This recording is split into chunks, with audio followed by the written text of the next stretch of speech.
Healthy cooking style. আজকের menu গন্ধরাজ লেবুর আলুর দম। আলুগুলো আগে থেকে সেদ্ধ করে নেওয়া, তারপর কিছু উপকরণ দেয়া রইল। ওভেনটা জ্বালিয়ে নিলাম, তারপর শুকনো কড়াইতে দিয়ে দিলাম জিরে, শুকনো লঙ্কা ও গোলমরিচ। তারপর ভালো করে নেড়ে নেব। দেখুন বন্ধুরা, ভালো করে নেড়ে নিচ্ছি। হালকা লাল হয়ে গেছে। এরপর আমি উপকরণগুলো মিক্সচার মেশিনের বাটিতে ঢেলে নিলাম। নেওয়ার পর এটা মিক্সড করতে দিলাম। হালকা সর্ষের তেল দিয়ে নিলাম কড়ায়।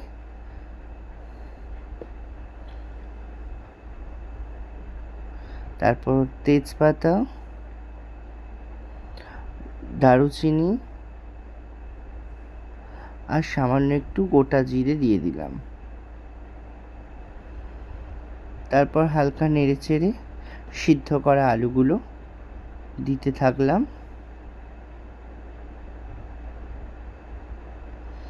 হালকা নেড়েচেড়ে নেব। আলুগুলো একটু হালকা ভাজা ভাজা হয়ে গেলে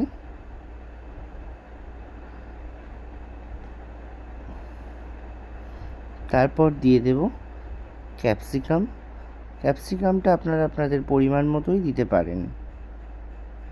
তারপর নেড়েচেড়ে ভালো করে নাড়তে হবে। ভালো করে নেড়েচেড়ে ঢাকা দিয়ে দেব। ঢাকা খুলে আর একটু নেড়ে নেব। নিয়ে টমেটো কুচি দিয়ে দেব।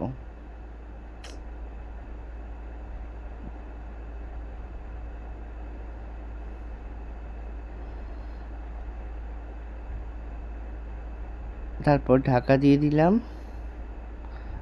ঢাকা খুলে কাঁচা লঙ্কাগুলি দিয়ে দিলাম পরিমাণ মতো। হালকা চিনি দিয়ে দিলাম।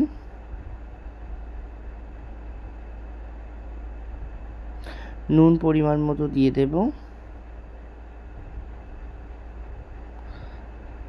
ভালো করে নেড়ে চেড়ে লবণ আর চিনিটাকে মিশিয়ে নেব।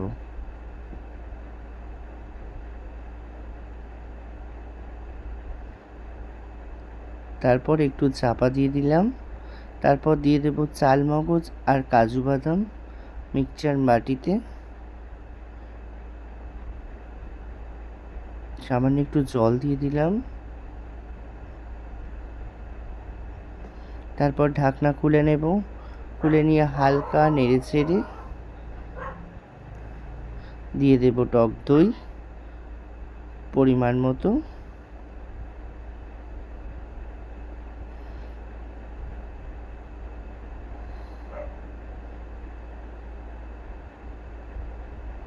তারপর ওই কাজু বাদাম আর চালমগজ বাটাটি দিয়ে দিলাম। দেওয়ার পর ভালো করে নেড়ে নেব,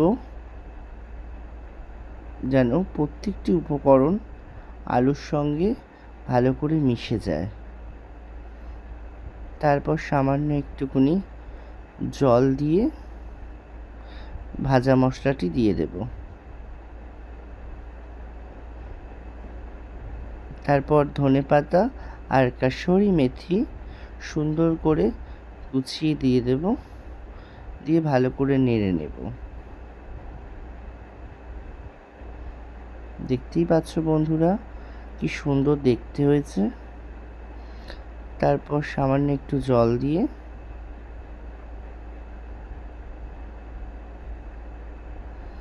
ভালো করে নেড়ে ছেড়ে এইবার দিয়ে দেব আমরা ঘি,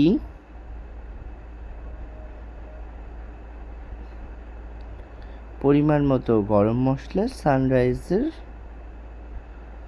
আর দিয়ে দেব গন্ধরাজ লেবুর রস।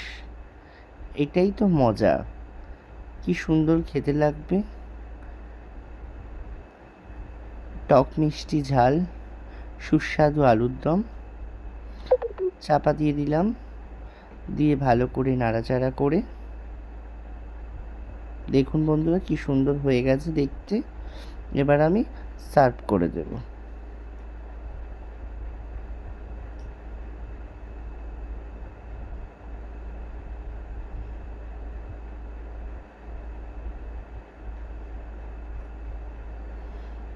দেখতেই পাচ্ছো কি সুন্দর দেখতে লাগছে।